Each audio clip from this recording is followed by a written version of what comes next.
Hai, apa kabar? Kita berjumpa lagi di kuliah ilmu bahan makanan. Nah, kali ini kita akan belajar tentang buah-buahan. Siapa hari ini yang sudah makan buah?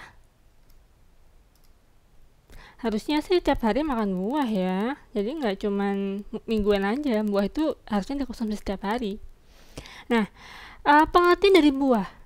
Pengertian dari buah, buah ini adalah produk dari tanaman yang berbunga. Jadi kalau dia bukan berasal dari tanaman yang berbunga, kita tidak bisa menyebutnya sebagai buah. Dan salah satu karakteristik yang paling umum di buah itu adalah buah memiliki kadar air yang tinggi.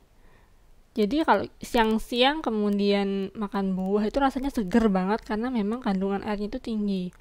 Dan juga buah ini menawarkan berbagai macam rasa, aroma, warna, dan tekstur. Rasanya ya kalau kita ke pasar atau ke supermarket kemudian kita ketemu atau berada di bagian buah itu rasanya mata tuh seger banget gitu. Karena memang aromanya tuh pasti ada aroma segar dan manis. Kemudian warnanya juga berbagai macam, ada merah, ada kuning, ada hijau, kemudian ungu juga ada gitu. Jadi sangat enak sekali dilihat.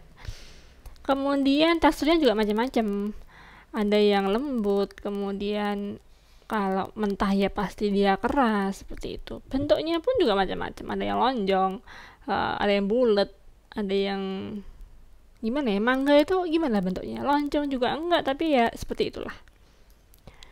Kemudian buah ini memang cocok untuk diet karena dia rendah kalori, kecuali untuk alpukat. Kemudian buah ini juga merupakan sumber serat dan vitamin yang sangat baik.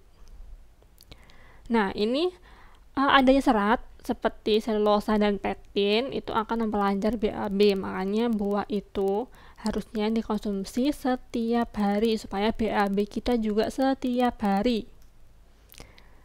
Nah, buah ya setelah dipanen itu kualitasnya biasanya akan menurun. Jadi yang perlu kita lakukan adalah ketika buah itu sudah dipanen, maka ya kita harus mempertahankan kualitas dari buah tersebut.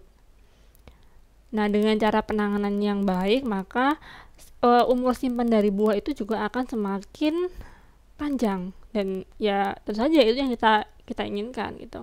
Nah, ketika dipanen yang akan kita lihat itu adalah penampakan visual. Jadi misalkan yang awalnya misalkan mangga yang belum matang itu warnanya hijau, kemudian ketika sudah matang warnanya kuning, itu kan penampakan visual. Kemudian indikator fisik, fisik itu misalkan yang awalnya keras, yang belum matang itu keras, kemudian ketika sudah matang dia berubah menjadi lunak. Ada lagi analisa kimia, misalkan kandungan asam, kandungan gula, dan lain sebagainya. Juga terakhir adalah indikator fisiologis. Penggolongan buah. Buah ini memang ada banyak macamnya dan dibagi menjadi 3 golongan. Yang pertama adalah buah musim. Jadi buah itu ada yang hidup atau panen atau berbuah sepanjang tahun, yaitu misalkan seperti pisang, nanas, pepaya. Nah, itu kan kita bisa mengkonsumsinya kapanpun gitu kan, itu karena pasti ada gitu. Nah, berbeda dengan buah musiman. Jadi buah musiman itu hanya ada di bulan-bulan tertentu, misalkan seperti durian, mangga, rambutan itu. Jadi ketika misalkan sedang tidak musim mangga, ya jangan dipaksa makan mangga karena pasti harganya mangga akan sangat mahal itu. Kalau emang kalau misalkan pas saat musim mangga mau makan mangga sih nggak masalah, tapi kalau nggak ada kan juga repot juga gitu. Kemudian ada lagi penggolongan buah berdasarkan iklim. Ada buah tropis, yaitu yang suka hidup di iklim panas, misalkan seperti nanas, pisang, alpukat.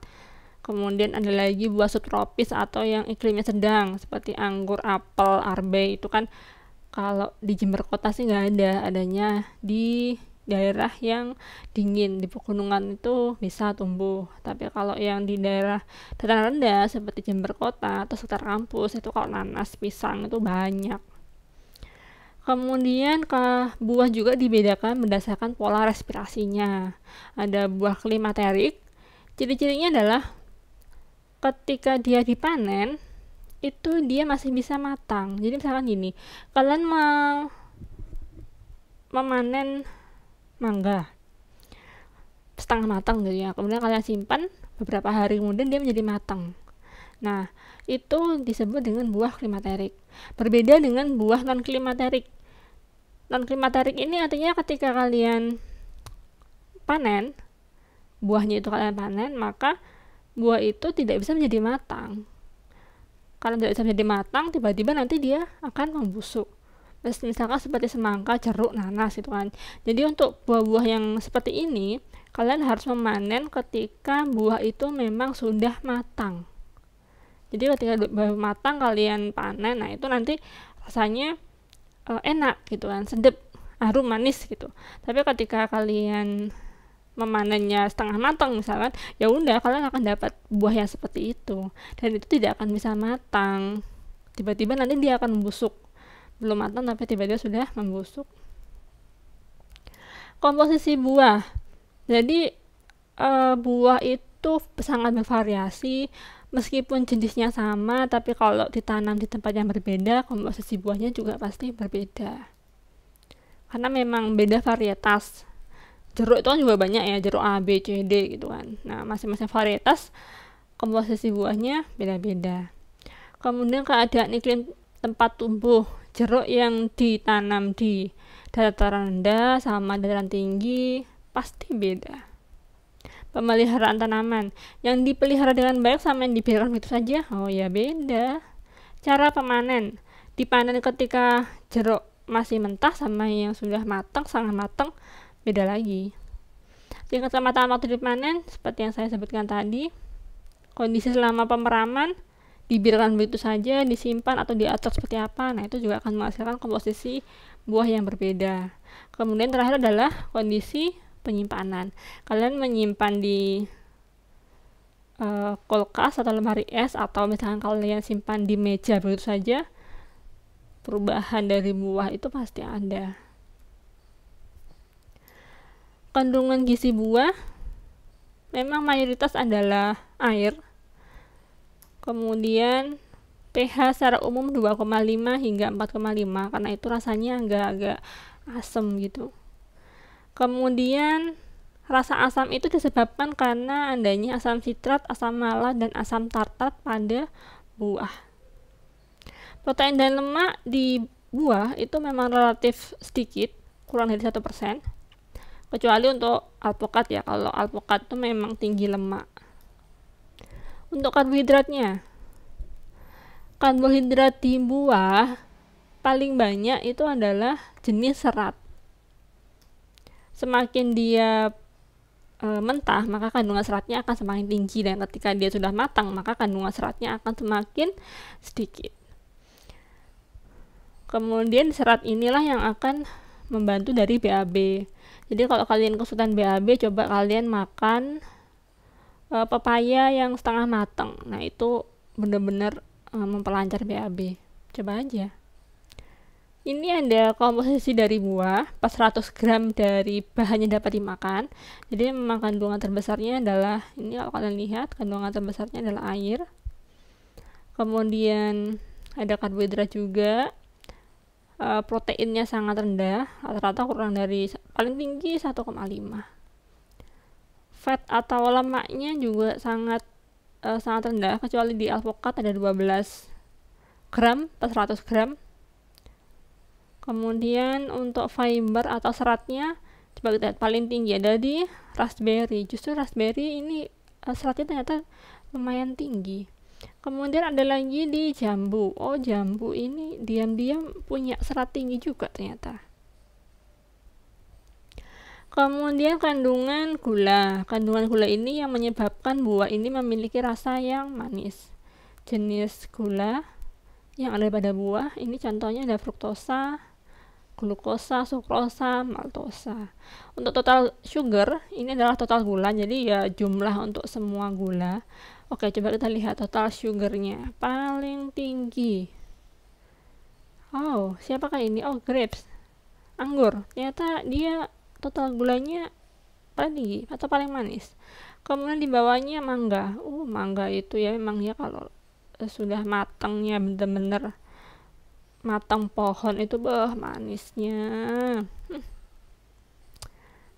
Kemudian pir juga lumayan 10,7, apel juga cukup tinggi 10, ada lagi banana, pisang sama buah ceri juga cukup tinggi untuk kandungan gulanya. Vitamin, ya buah ini juga banyak sekali mengandung vitamin. Contohnya misalkan vitamin A sama vitamin C. Namun ternyata kandungan vitamin C nggak besar-besar banget. Ada datanya, nanti coba kita lihat. Mana ya? Oke, ini langsung aja ya ke sini. Vitamin C pada, nggak cuma vitamin C, tapi berbagai macam kandungan vitamin pada buah. Oke, kita lihat vitamin C dulu. Vitamin C paling tinggi malah justru ada di jambu. Biasanya sih yang paling digadang-gadangkan paling tinggi itu adalah jeruk orange. Tapi ternyata kandungan vitamin C di jambu itu lebih dari 3 kali lipat kandungan vitamin C di jeruk. Kemudian vitamin E nya cukup rendah kecuali alpukat, karena alpukat tinggi lemak, makanya vitamin E atau vitamin yang larut lemak misalkan itu juga cukup tinggi. Vitamin A paling tinggi juga di ini aprikot, vitamin A nya tinggi sekali. Untuk jenis vitamin yang lain seperti tiamin, riboflavin, niacin, pyridoxine ternyata di buah-buah ini cukup rendah. Untuk folat, coba kita lihat siapa yang paling tinggi folat. Siapa ini? Alpukat, lumayan ini, 58 mikrogram per 100 gram. Paling tinggi di antara yang lain.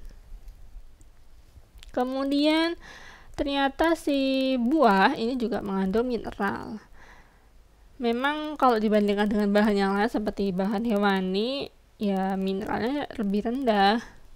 Tapi dari berbagai macam jenis mineral ini yang paling tinggi adalah jenis kalium. Siapakah yang paling tinggi? 485. Wah, lagi-lagi di alpukat kaliumnya tinggi. Kalsiumnya ya nggak terlalu tinggi. Paling tinggi ada di jeruk, ada kalsium juga ternyata di jeruk. Fosfor juga ada di kiwi. Bukan, ini di passion fruit, fosfornya paling tinggi. Magnesium nggak seberapa tinggi, tapi paling tinggi di sini adalah di buah kiwi. Untuk zat besi, zinc, cuprum, selenium rendah sekali. Ini natrium paling tinggi di passion fruit. Jadi memang ya buah ini memang bukan sumber mineral ya, tapi meskipun demikian tetap ada mineral itu. Seperti yang saya sebutkan tadi bahwa buah itu memang memiliki pH yang cukup rendah karena dia memang mengandung asam.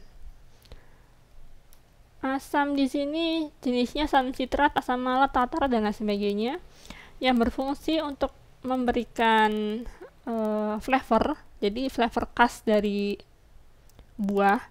Kemudian untuk mengendalikan bakteri pembusuk supaya buahnya ini tidak cepat busuk, karena bakteri pembusuk itu sangat nggak suka banget sama yang asam-asam.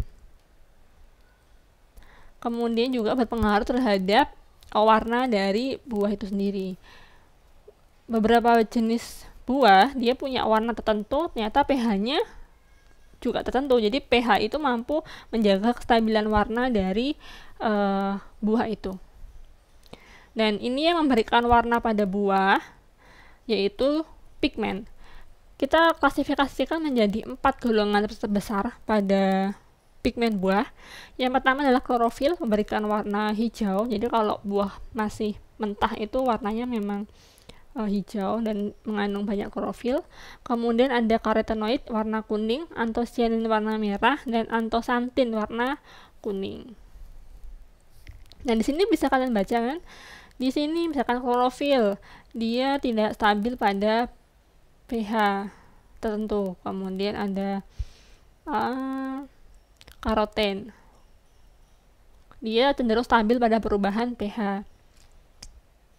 Kemudian antosianin dia akan berubah bila pH-nya berubah. Kemudian misalkan antosantin dia cenderung berwarna kuning gelap bila pH-nya lebih dari 8 dan cenderung berwarna putih atau putih kuningan seperti itu bila pH-nya kurang dari 6. Jadi memang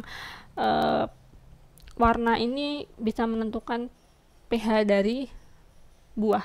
Indikator sih, lebih tepatnya adalah indikator warna. Kemudian ada enzim. Jadi enzim di sini dia berfungsi untuk membantu proses metabolisme dari buah itu sendiri.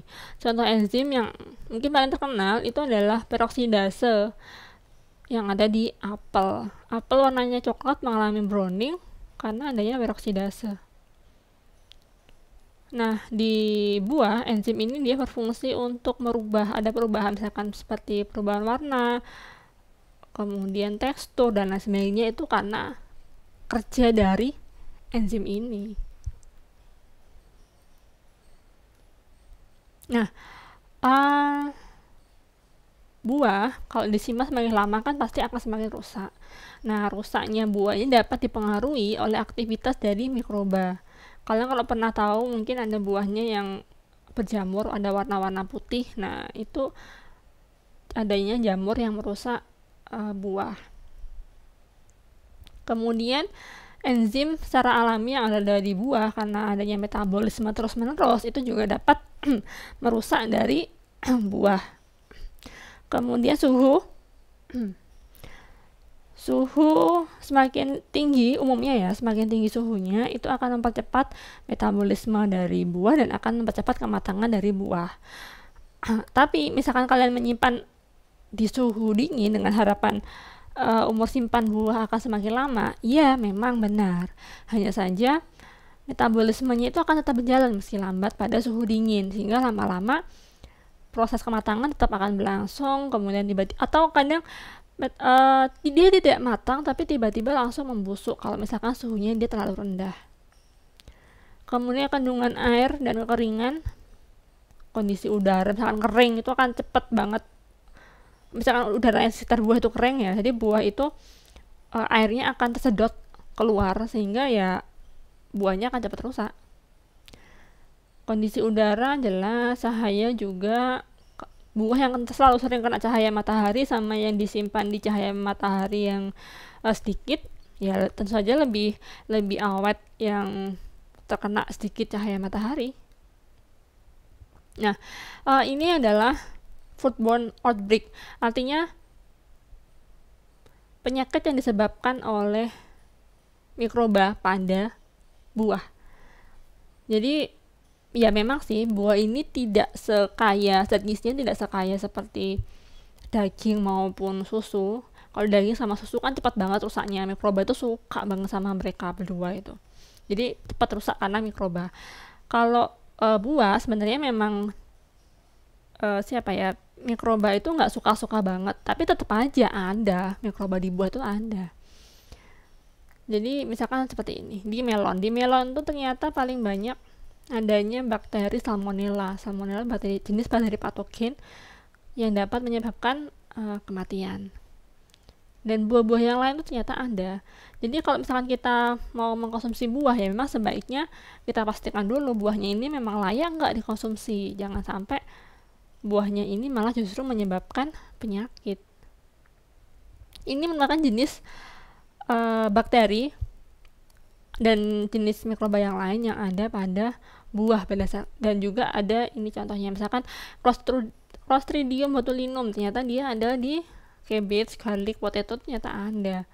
Nah, kontaminasi seperti ini dapat dari mana? Wah, banyak banget sumber kontaminasi.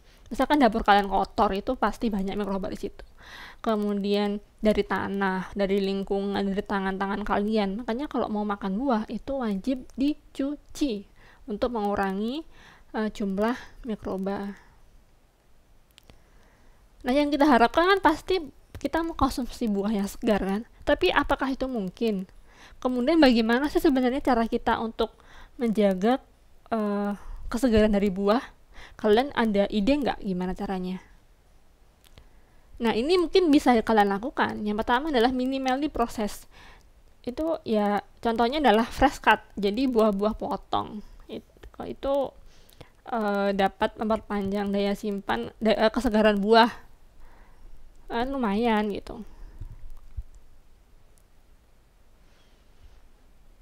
Tapi ternyata meskipun pada minimal proses seperti buah potong itu dapat menjaga keawetan dari buah, ternyata juga masih aja ada kerusakan pada buah. Kalau menurut kalian bagaimana sih cara mencegahnya gitu? Yang pertama adalah gunakan suhu penyimpanan yang tepat. Jadi misalkan seperti ini, pisang ya. Pisang itu ternyata kalau disimpan di suhu dingin 0 derajat, dia nggak akan matang, dia akan langsung rusak. Jadi karena memang pisang ini nggak cocok kalau disimpan di suhu rendah. Tapi kalau misalkan ini disimpan di suhu 20 derajat atau lebih tinggi dari itu, cepet dia matang, cepet dia busuk. Warnanya jadi coklat-coklat kayak gitu kan cepet matang. Nah, kalau dari gambar ini ya, memang paling cocok disimpan di suhu 10 sampai 15 derajat, suhu sejuk. Itu untuk disimpan 2 minggu itu masih bagus, masih kuningnya itu kuning mulus gitu ya. Selanjutnya etilen ya. Etilen ini merupakan suatu zat yang dia sangat berpengaruh terhadap kematangan dari buah. Kalau etilennya banyak, yang atas ini etilennya banyak, maka kematangannya juga akan cepat. Daya simpan dari buah akan lambat. Daya simpan dari buah akan singkat. Nah, beda yang kedua, etilennya rendah, dikurangi etilennya, maka proses kematangan juga akan terhambat. Masa simpannya dia lebih panjang. Jadi kita perlu memodifikasi etilennya ini. Kemudian tahapan selanjutnya ada, atau cara yang lain itu adalah menggunakan pelapis. Kalau kalian pernah dengar buah-buahan kasih lilin, kemudian ada yang bilang itu nggak bisa dimakan, nggak gitu, konsepnya tuh nggak gitu. Misalkan jadi gini, contohnya misalkan ini stroberi ya, stroberi dicuci kemudian dikeringkan, kemudian ada lagi stroberi direndam dengan larutan kitosan kemudian dikeringkan. Kemudian ada stroberi direndam dengan CMC, dikeringkan, kemudian direndam lagi dengan kitosan, kemudian dikeringkan. Jadi pelapis ini memang dia fungsinya untuk menghambat metabolisme dari buah, sehingga buah ini bisa lebih tahan lama. Dan umumnya pelapis yang digunakan ini yang food grade atau bisa dimakan. Contohnya seperti kitosan, CMC, itu kalian makan nggak masalah. Jadi aman kok dimakan. Ini contohnya lagi pada pisang. Kontrol ini tanpa pelapis. Bisa dilihat ya, hari ke-11 itu warnanya sudah hitam membusuk seperti ini. Kemudian jenis pelapisnya ada 3, ada nanopartikel kitosan, ada 1,15% kitosan, ada 1,25% kitosan. Kita lihat hari ke-11. Nah, ini kan masih bagus kan? Bahkan semuanya itu bisa tahan hingga hari ke-12. Kerusakannya itu nggak banyak. Jadi pelapis di sini memang fungsinya untuk menghambat metabolisme sehingga umur simpan dari buah ini bisa lebih lama. Kemudian ini lagi, pengemasan. Menurut kalian gimana? Buah yang dikemas satu persatu seperti ini, yang atas, dengan buah yang ditumpuk-tumpuk seperti ini, kira-kira efeknya bagaimana? Kemudian ada lagi fully processed food. Jadi memang buah yang diolah banyak gitu ya. Misalkan seperti manisan, ada jus botol dan lain sebagainya. Jadi kalau menurut kalian ini bagaimana sih pengaruh kualitasnya dari yang awalnya buah segar kemudian diubah menjadi buah olahan ini, kualitasnya seperti apakah? Apakah memang buah olahan seperti ini mampu menjaga kualitas dari buah dan menunda kerusakan? Menurut kalian bagaimana? Kita lanjutkan di diskusi ya. Terima kasih.